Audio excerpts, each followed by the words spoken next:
고맙습니다. 부활절입니다. 죽은 삶에서 일으킴을 받는 날. 죽었다는 건 어두움이고, 죽었다는 건 듣지 않는 것이고, 죽었다는 건 먹지 않는 겁니다. 오늘 하나님에 대한 무지가 들을 수 있는 그 빛으로 우리의 새로운 감정을 만들어내는 귀한 이 날이 되시기를 바랍니다. 7절로 8절. 왜냐하면 가지고 있던 더러운 영 삶을 많은 삶에게 큰 소리 외치며 나가니 많은 중풍병든 삶과 절름발이 삶이 치료되었다. 그러자 그 성 안에 큰 기쁨이 발생하였다. 여기에 많은 사람에게 귀신 들린 삶이, 더러운 영을 가지고 있는 거죠. 많은 사람, 수적인 것도 많지만 양적인 것도 의미하기도 하지만 질적인 삶으로 많아 있는 삶이에요. 질적이다라는 것은 무엇이냐? 내가 무엇인가 뛰어나기를 원하는, 무엇인가 지금의 삶에서 점핑되어지기를 원하는, 이게 많은 사람들이 질적인 향상이 되어지기를 원하는. 우리는 이미 양적인 것들은 공급을 많이 받고 있어요. 양적인 거는 부족하지 않습니다. 그런데 삶의 질이 문제죠. 내가 어떤 질이냐, 어떤 수준으로 살 것이냐, 어떤 등급으로 살 것이냐. 여기에 모여있는 많은 사람이, 폴리스라고 하는 이 사람들은 질적인 삶으로 향상되어지기를 원하는 자들입니다. 그 질적인 삶을 살아가고 있는 자, 많은 사람들에게 보여지는 사람들을 우리는 공인이다 이렇게 표현을 합니다. 공인이 되고자 하는 삶이에요. 여기에 모여있는 사람들은. 우리는 가끔 매스컴에서 어떤 불미스러운 일에 연루가 되었을 때 TV에 나와서 이렇게 얘기합니다. 연예인들은. 제가 공인으로서 무리를 일으켜 죄송합니다. 이런 표현들을 하게 되죠. 그러나 사실은 연예인이나 유명인들이나 어떤 특정한 직업에 있는 이런 유명세를 떨고 있는 이런 사람들은 사실은 공인들이 아니에요. 그러니까 공인이라고 하는 이 단어를 잘못 쓰고 있는 거죠. 그러니까 연예인들은 자기의 유명세를 이용해서 개인적으로 돈벌이를 하는 그냥 유명인일 뿐이에요. 이 공인이라고 하는 어원을 찾아보니까 공변될 공자에다가 알인자를 썼더라고요. 그러니까 공식적으로 알아주어서 인정되는 사람. 그럼 공식적으로 알아주는 이 사람들을 우리는 벼슬아치라고 이야기를 합니다. 나라의 녹을 먹고 있는 사람들. 이런 사람들을 벼슬아치를 뜻하고 있기 때문에 공변될 공자를 쓰는 거예요. 그리고 공변될 공자를 쓰고 있는 이 공인들은 백성들을 위해서 일하는 사람들을 공인이라고 말합니다. 그러나 유명 연예인들은 백성들을 위해서 일하는 사람들은 아니잖아요. 이 빌립이 오늘 하늘에서 주신 벼슬을 가지고 백성들에게 그리스도를 알게 하는 직무를 지금 수행하고 있다는 겁니다. 그러면 오늘 이 빌립은 공인이요. 하나님을 믿는 우리는 백성들을, 하나님과 연결되어져 있는 백성들을 이롭게 만들어내는, 알려줘야 되는 이런 공변된 사람이기 때문에 저와 여러분들이 바로 공인이라고 말해야 되는 겁니다. 그래서 공인된 신앙인들은,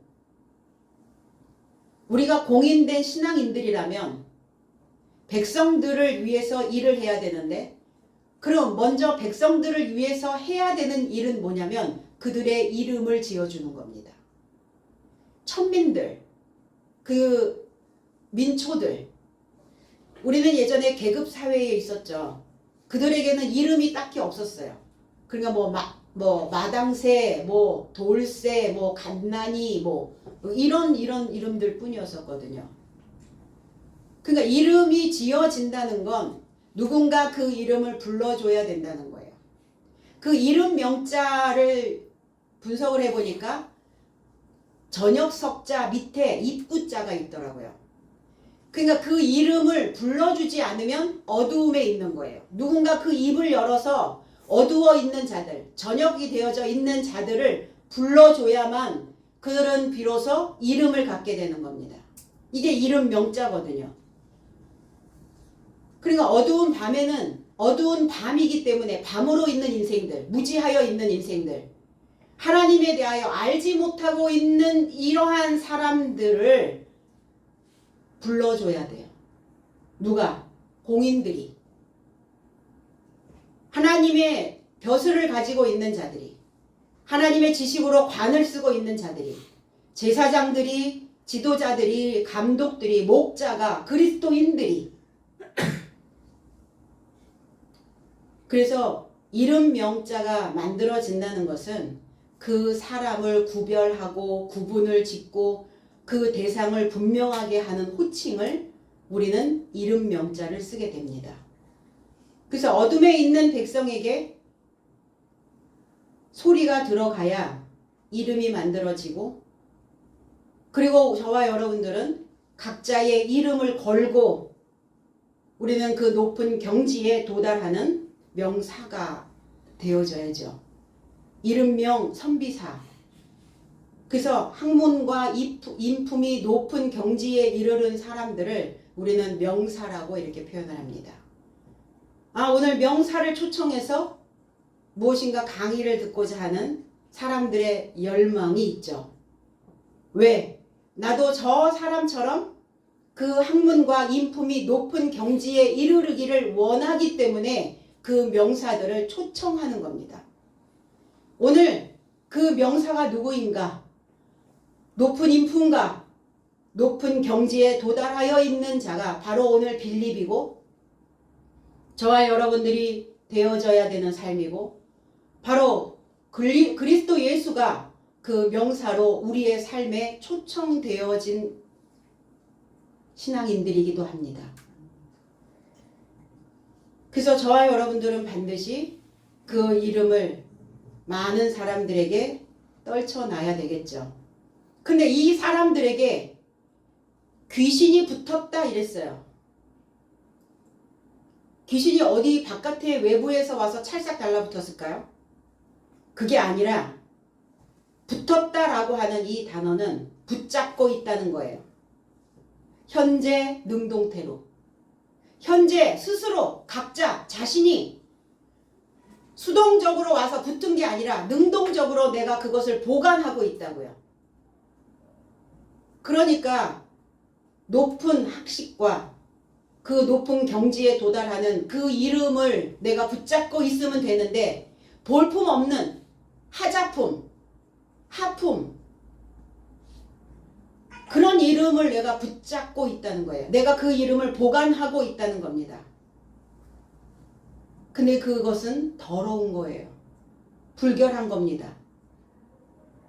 왜 더러워졌을까? 왜 불결해졌을까? 우리 신앙 안에 있는데 이 거룩한 책 안에 더럽다라는 단어가 있다는 것 자체가 의아하지 않습니까? 거룩한 책인데 왜 더러운 단어가 나올까? 우리는 거룩해지기 위한 과정 속에서 무엇인가 더러움이 불결해져 있는 것들이, 그것들을 우리가 지금 붙잡고 있다는 거예요. 그거를 보관하고 있다는 겁니다. 뭐하지 못하고, 그것을 버리지 못하고. 왜 버리지 못할까? 아무도 이름을 불러주지 않기 때문이에요. 어두움에 그 저녁에 되어져 있는, 누군가 입을 열어서 저녁되어져 있는 그 사람의 이름을 불러줘야 되는데 불러주지 않고 있기 때문입니다. 에베소서 5장 5절에 너희도 정녕 이것을 알거니와 음행하는 자나 더러운 자나 탐하는 자 곧 우상 숭배하는 자는 다 그리스도와 하나님 나라에서 기업을 얻지 못하리니 그랬어요. 이걸 재해석을 하면, 왜냐하면 음행하는 자나 더러운 자나 탐욕하는 자는 우상 숭배자이며 그리스도와 하나님 나라 안에서 상속을 얻지 못하는 것을 너희가 알아야 한다. 알아야 한다. 상속을 받지 못하는 것을. 뭐하는 자는 음행, 더러운 자, 탐욕하는 자. 그러한 자가 누구냐? 우상 숭배라는 겁니다. 음란은 뭐냐? 음란, 더럽혀져 있는 거죠.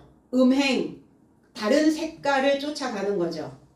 여기 음란과 음행이라고 하는 이 포르노스라고 하는 이 단어에 방랑자라는 단어가 들어가 있어요.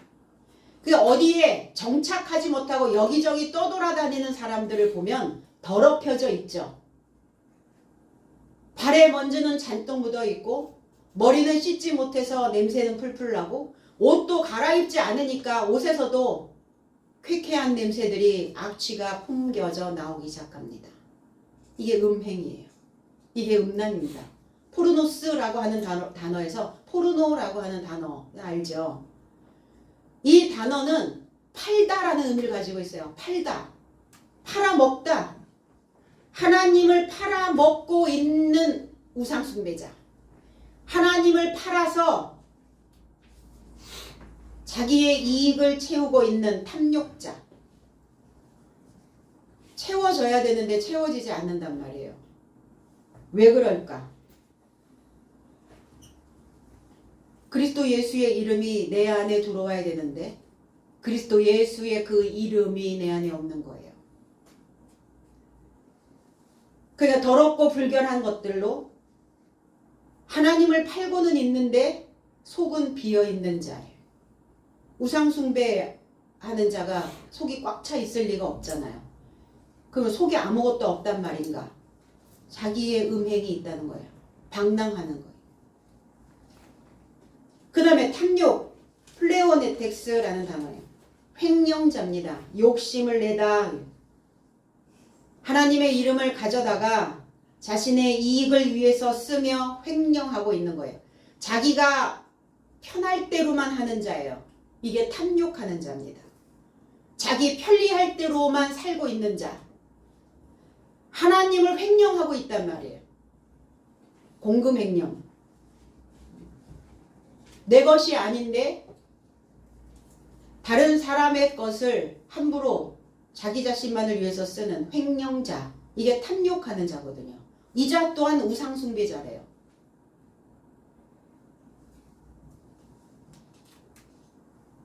더러운 자, 불순한 자. 그러니까 방랑하고 있고 횡령하고 있으니까 마음이 어때요? 깨끗할 리가 없잖아요. 정결해지지 않잖아요.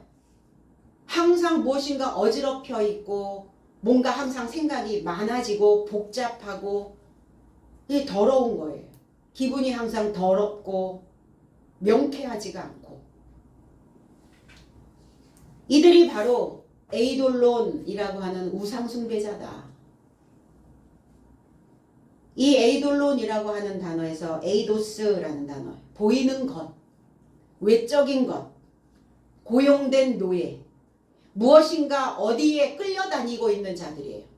거기에 고용되었단 말이에요. 누가 고용을 합니까? 내가 고용을 하는 거예요.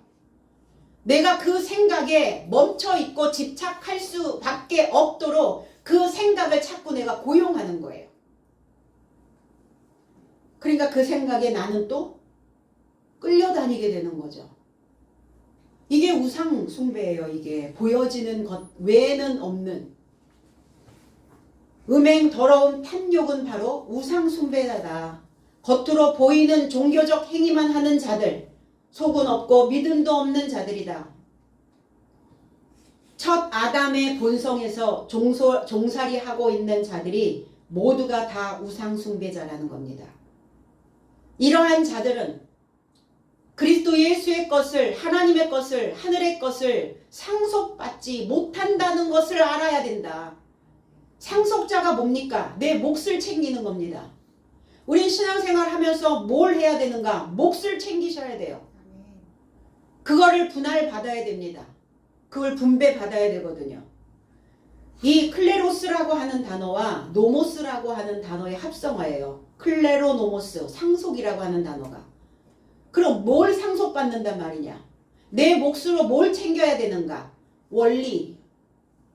로고스의 말씀이 원리입니다. 그 로고스의 말씀은 테두리예요. 틀입니다. 짐승에게 먹이를 주는 겁니다. 이 노모스라고 하는 법은. 법규예요. 법규. 규정되어져 있는 법규. 그럼 우상 숭배를 하는 자들, 아담의 본성에서 노예 생활을 하고 있는, 계속 무엇인가에 끌려다니고 있는 그 생각을 고용하고 있는 이 자들은 반드시 규정된 관습 속으로 들어가 줘야 된다는 겁니다. 그래서 상속자는 뭘 상속을 받느냐? 하나님의 법규를, 하나님의 원리를, 하나님의 규정된 그 관습을 분배받는 거예요. 그럼 만약에 그것을 내 몫으로 받지 못하면, 그 하나님의 법규를 내가 분배받지 못하고 상속받지 못하고 있다면 짐승 같은 사람으로 사는 겁니다. 그래서 야생적 기질을 가지고 있는 사람들은 이렇게 진득하니 한 곳에 이렇게 못 있죠. 다니는 거예요. 방랑.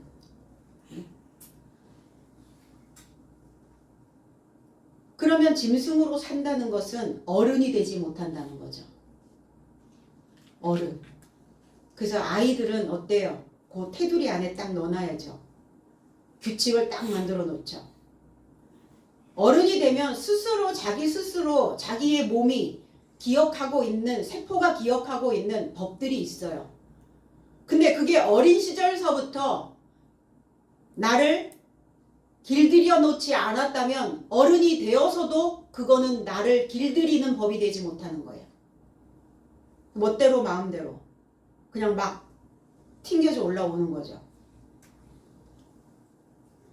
그래서 자신의 감정을, 내 감정을 십자가에 못 박고 그리스도의 지식으로 우리는 각성해야 된다는 겁니다.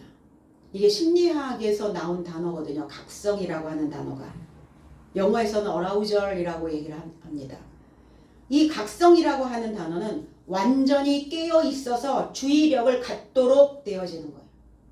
이 뇌가 완전히 깨어 있는 거예요. 어떤 문제가 들어오면 그 문제를 해결할 수 있도록 깨어 있는 거예요. 각성시키는 거예요. 그러니까 인생에게는 문제가 없을 수가 없죠.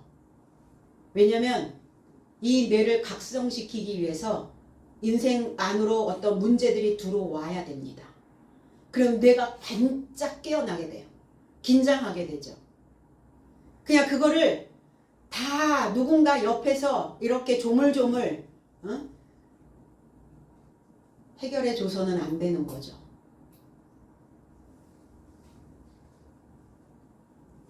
그러면 우리의 뇌의 전체를 둘러싸고 있는 이 대뇌피질을 자극시킨다는 겁니다. 각성을 하면. 뇌의 바깥 표면층이죠. 그래서 이 대뇌피질에서는 기억, 사고, 언어 이런 기능들을 담당합니다. 이 대뇌피질을 사용하는 뇌는 고등동물들만 대뇌피질을 사용한답니다. 그러니까 대뇌피질이 망가지면 우리 술을 많이 먹은 사람들이 가끔 그러죠. 필름이 끊겼어. 이게 대뇌피질이 망가지는 상황이에요. 그게 알츠하이머, 치매 이런 병들이 다 대뇌피질이 망가지는 상황이 벌어지는 겁니다.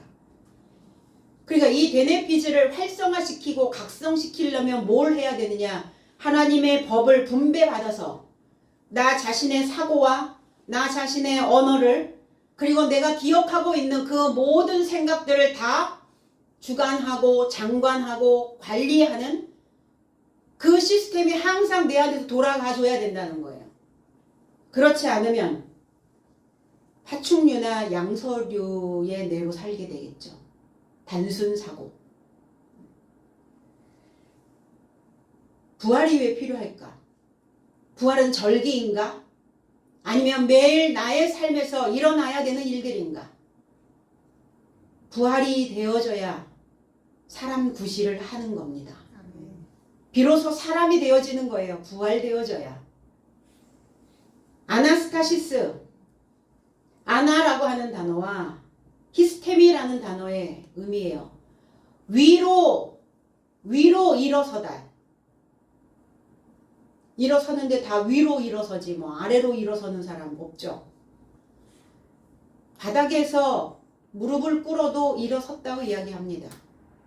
근데 부활은 그렇게 일어나는 게 아니에요. 번쩍 점핑하는 겁니다. 높은 지식을, 높은 생각을, 높은 사고를 해낼 수 있는, 고기능을 쓸 수 있는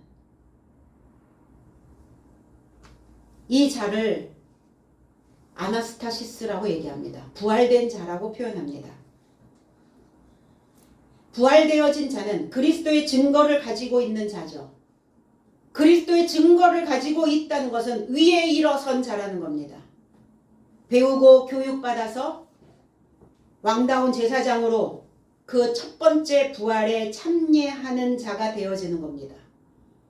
마가복음 5장 41절로 42절에 그 아이의 손을 잡고 이르시되 달리다 쿰 하시니 번역하면 내가 곧 내게 말하노니 소녀야 일어나라 하심이라. 소녀가 곧 일어나서 걸으니 나이가 12살이라. 사람들이 곧 크게 놀라거늘 그랬어요. 제 해석은 훈육아이의 손에 힘을 주며 그녀에게 가라사대 달리다 쿰이, 번역하면 이것은 소녀야 내가 내게 말하노니 일어나거라 이다.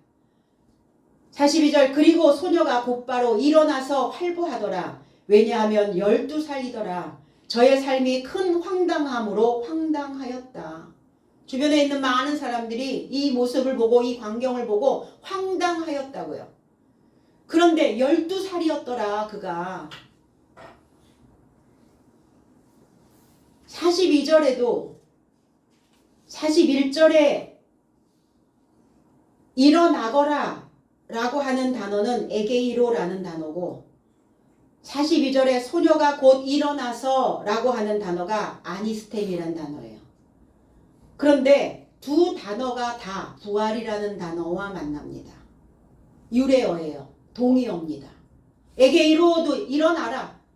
부활되어져라. 재생되어져라. 아니스테미도 부활이다. 위로 일어나라. 위로 일어나면 위의 것을 보겠죠. 아래 것을 보는 것이 아니라 내가 그동안 아래만 보고 살았다면 땅의 것을 추구하며 살았다면 이제 하늘의 것을 좀 추구하고 살아라.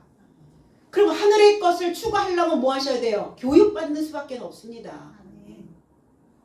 배우고 교육받는 것 외에는 하늘이 될 수가 없어요. 그래서 많이 아는 사람이 잘 사는 이유가 높은 교육을 받았기 때문에 잘 사는 거예요. 잘 산다는 것은 육신적으로 잘 먹고 누리고 많은 것을 갖고 있는 것도 잘 사는 것이지만 내 마음 관리를 잘하고 사는 것도 잘 사는 거예요. 근데 사실은 그렇게 잘 사는 게 더 좋지 않아요? 육신은 괜찮은데 마음이 아니야. 그게 문제잖아요, 사실은. 여기에 아이가 아니라 파이디온입니다. 훈육받고 있는, 저와 여러분들은 항상 훈육받고 있는 자여야 돼요. 주님도 받은 자로 오셨어요.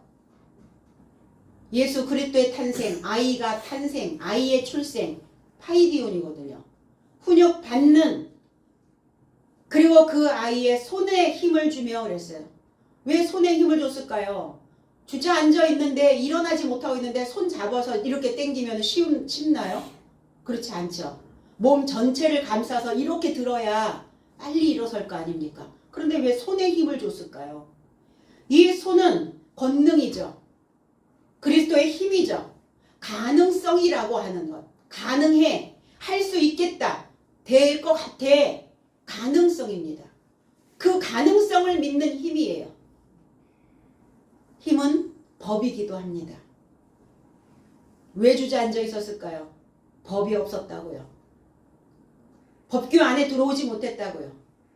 음란하고 탐욕하고 더럽혀져 있었다고요. 병들어 있다는 것은 깨끗하지 않다는 거예요. 뭔가 오염이 되어 있다는 거예요. 뭔가 염증이 있다는 겁니다. 몸에. 염이잖아요. 염증.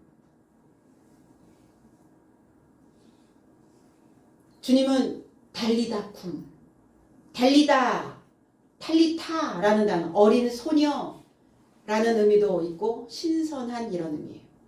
신선한 삶으로 재생되어져라. 새로운 삶으로 부활되어져라. 이 탈레, 아람어에서 온 탈레라는 단어가 있어요. 어린 양, 조각들로 덮다, 다채로운 무늬를 넣다, 이런 의미예요. 탈리타, 이거는 아름다운 색깔로 술을 놓는 겁니다. 예전에 오래된 낡은 다 실밥 뜯어진 얼룩덜룩한 그 놓아진 조각들 말고요. 새로운 조각들이 맞춰지는 거예요. 내 인생의 다채로운 삶이 이제 아름답게 조화되어져서 새로운 상표가 만들어지는 겁니다. 이거를 탈리타라고 얘기해요. 이거 달리다 이렇게 얘기해요. 달리다, 쿰이 일어나다라는 단어죠. 이 단어 아람어예요. 쿰, 서게 하다, 지명하다, 다시 일어나다. 다시 일어나게 하는 거예요. 다시 일어나셔야죠. 왜? 우리가 살아있기 때문에. 살아있기 때문에 하셔야 되는 겁니다. 죽은 자에게는 강요하지 않습니다. 살아있기 때문에 강요받고 강요당하고 강요하는 겁니다. 하나님께서. 누구의 입술을 통해서 하시겠어요? 누구의 입술을 통해서?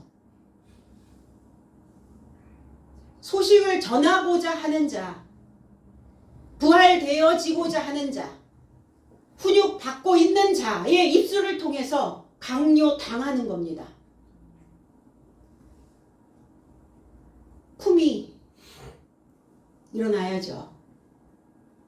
살아있으니까 하셔야죠. 다시 일어나야죠. 번역하면 그랬어요. 이 메데르메뉴오라고 하는 단어예요. 설명하면, 해석하면 그 말씀을 다시 해석해서 이 해석이라고 하는 단어는 메타 할메뉴오라는 단어. 메타 연합되어져서 말을 전하다 이런 단어예요. 결합되어져서 말을 전하다. 언급하다. 언급해 주는 거예요. 어떤 말을 한다는 건 언급하는 겁니다. 말씀 언에 미칠 급자거든요. 미치다 라는 의미는 뒤쫓아 따라가다 라는 의미예요. 그러면 뒤쫓아서 따라갈 수 있도록 말을 해주는 겁니다. 언급했어 내가 이렇게 얘기하죠. 내가 다시 한번 언급할게. 그 자리에 그곳에 쫓아 따라가야 된다. 이 언급하시는 거예요 지금. 일으켜 세워 놓으면 뭐 할 겁니까? 언급하지 않는데 스스로 언급해야 된다고요. 따라가야 된다고요. 어떤 문제에 대하여 말해 줄 수 있어야 되는 거죠. 일어나라. 에게이로입니다. 병에서, 죽음에서, 잠에서, 누운 것에서 다시 일어나라. 부활입니다. 그리고 일어나서 곧바로 일어나서 활보하더라. 일어나서 아니스테미입니다. 부활, 재생. 열둘이라고요. 열, 부유하게, 부유하다. 부유하게 만들다. 가만히 있으면 부유하게 만들어지지 않습니다. 12이 되셔야 돼요. 둘이 뭡니까? 변경시키다. 변화하다. 달라지다. 다르게 하다. 좀 다르게 살아봐야죠. 변경되셔야죠. 용도 변경 안 하실 거예요? 그대로 묵은 땅 내비두실 거예요? 그 용도 변경 하셔가지고 거기다 집도 지으시고 건축물도 올리시고 새로운 것들이 좀 세워지셔야 되지 않겠습니까? 나의 땅에. 그게 12이에요. 변화의 시기가 온 겁니다. 귀신이라는 단어는 푸뉴마라는 단어예요. 그냥 영입니다. 더러운 영. 더러운 영을 소유하고 보관하고 있었다고요. 거기에 중풍병자, 안진뱅이, 중풍병자와 안진뱅이만 있었겠어요? 각색병에 걸려있는 자들이 있었겠죠. 소경되고 벙어리 되고 귀머거리 된 자. 말하면 말이 아픈 줄을 알아야 되는데 각고의 노력을 하여 내 뼈에 새겨야 되는데 듣지 못하고요. 듣지 않고요. 듣고 싶은 말만 하는 귀머거리입니다. 필요한 말은 듣지 않는 자 귀머거리예요. 그래서 그 말이 꽂힐 수 있도록 던져줘야 됩니다. 벙어리의 입이 열리는 거죠. 말문이 막혀서 이런 표현을 해요. 놀랍거나 당황스럽거나 이러면 말문이 막히죠. 그 말문이 막히면 꽂아줄 수가 없잖아요. 말문을 여셔야 될 때입니다. 닫혔던 무덤이 열리는 거예요. 입이 무덤이에요. 입 꾹 다물고 있으면 다 죽습니다. 열어야 해요. 열어서 꽂아주면 살 길이 만들어집니다. 중풍, 파랄리오라는 옆으로 늘어지다, 마비되어지다, 약해지다, 연약해지다. 우리는 순간순간 환경에 의하여 약해지기도 하죠. 내가 무엇에 중독되어져 지금 가고 있는지 잘 모르는 뇌의 상태, 마비가 됐어. 이 중풍병자라고요. 늘어져 있단 말이에요. 팔아, 옆에 길게 늘어져 있는 자. 히브리서 12장 12절로 13절에 그러므로 피곤한 손과 연약한 무릎을 일으켜 세우고 너희 발을 위하여 곧은 길을 만들어 저는 다리로 하여금 어그러지지 않고 고침을 받게 하라 그랬어요. 제 해석은 그로 인하여 처진 손과 마비된 무릎을 똑바로 세우고 너의 발로 정직한 자국을 만들라. 이는 절름발이가 뒤틀림 당하지 않고 도리어 고침을 받게 하려 함이라. 배움 안에 들어와야 고침을 받습니다.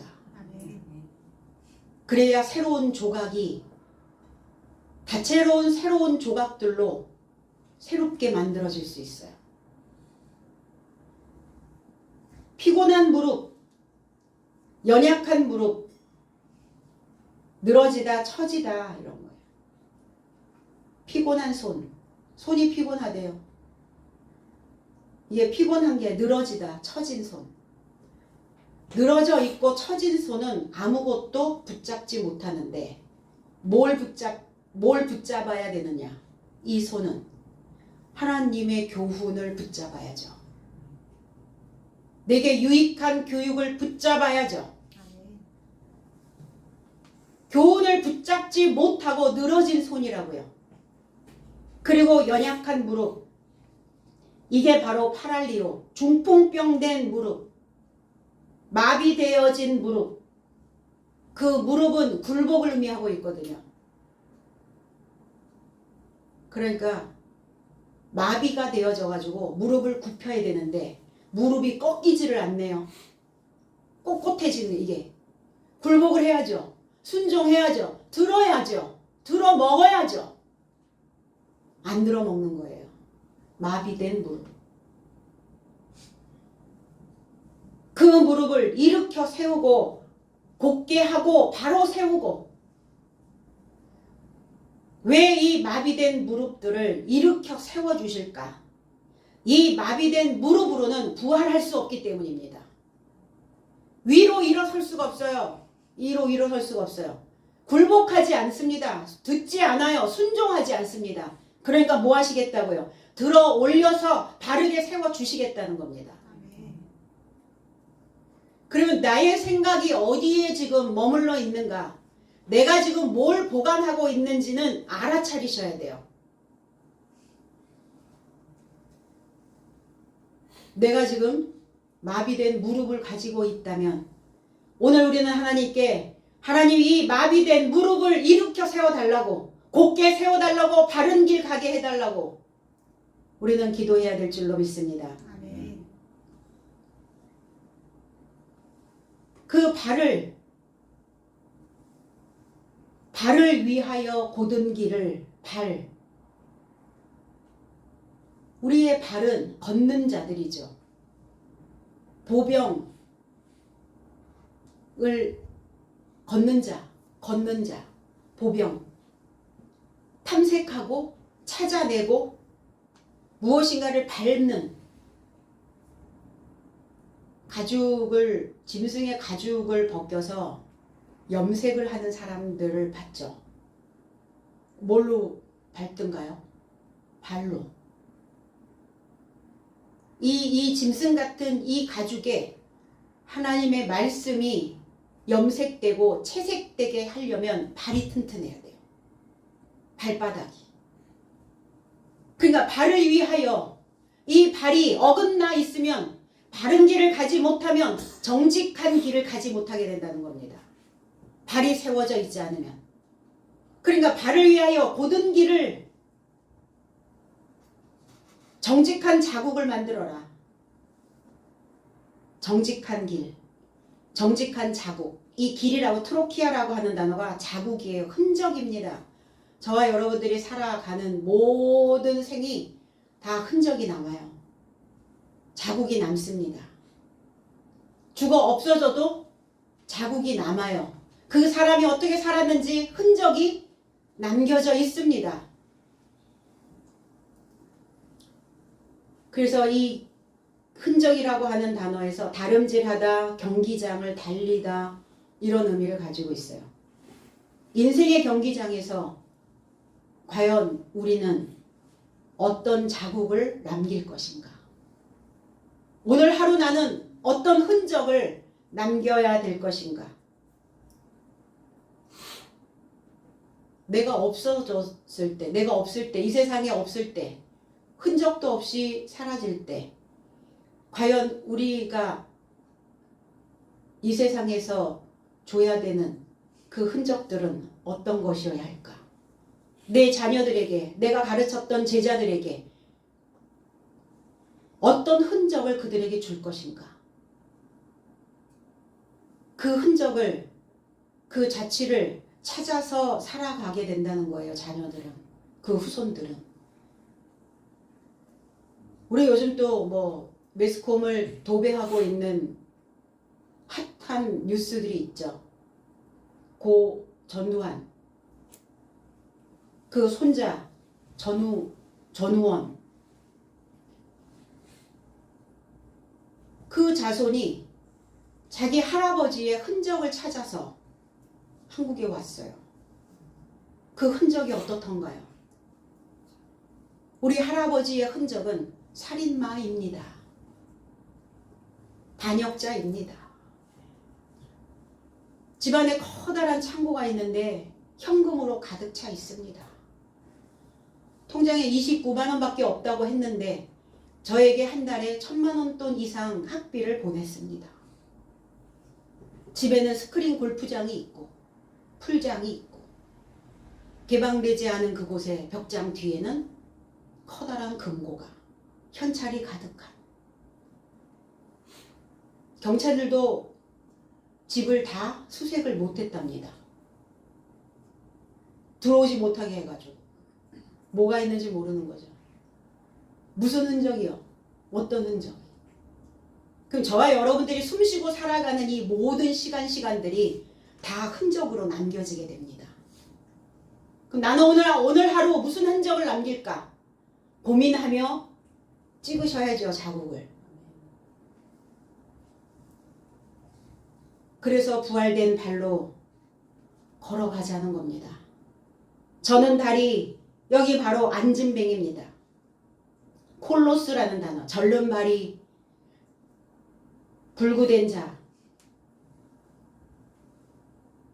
그 안진뱅이 된 자들을, 절른 발이 된 자들을 왜 절름거리며 살죠? 왜 절름절름 살죠? 왜 절름절름 걷습니까? 밸런스가 안 맞는 거예요. 내 신앙과 내 삶이 밸런스가 맞아야 되는데 신앙 따로 내 삶이 따로 이렇게 가니까 균형이 깨져버린 거예요. 안진뱅이요 절름발입니다. 신앙은 이야기하는데 하나님은 이야기하는데 삶은 아닌 건데, 삶은 아닌 거죠.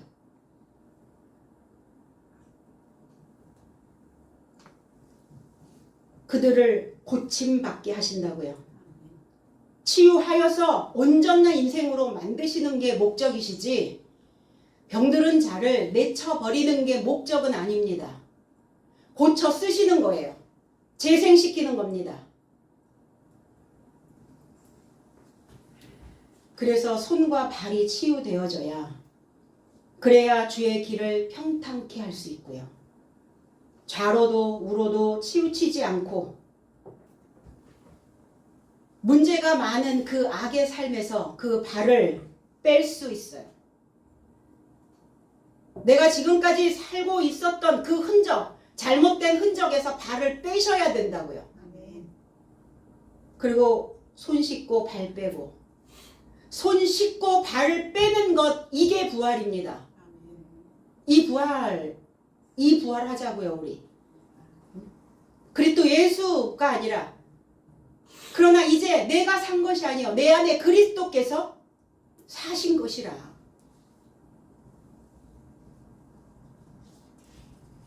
그들이 나았다, 이렇게요. 테라피오라는 단어. 그 절름발이와 그 중풍병자와 그 절름발이가 나으니 테라피오, 우리 테라피라는 단어를 많이 쓰죠. 테라피스트, 치료자입니다. 그리스도 예수시죠. 치료자. 우리는 다 치료자여야 해요. 테라피스트가 되어져야 돼요. 그럼 뭘로 치료할 겁니까? 무엇으로 테라피해 줄 거예요? 가르침입니다. 교훈입니다. 이른 비와 늦은 비에 은혜를 입게 하는 거예요. 스며들게 하는 겁니다. 끊임없이 하는 겁니다. 왜? 그의 흔적을 내 자손이 따라가면 안 되니까. 더 좋은 길로, 올바른 길로 가야 되는 상황이니까. 그 성의 큰 기쁨이, 그 성, 소동하다, 전쟁하다, 교전하다, 투쟁하다. 전쟁하는 자들입니다. 전쟁하셔야죠. 건강하게 하세요. 그래서 지피지기면 백전불태. 지피지기면 백전백승이라고 하는 단어는 잘못된 단어예요.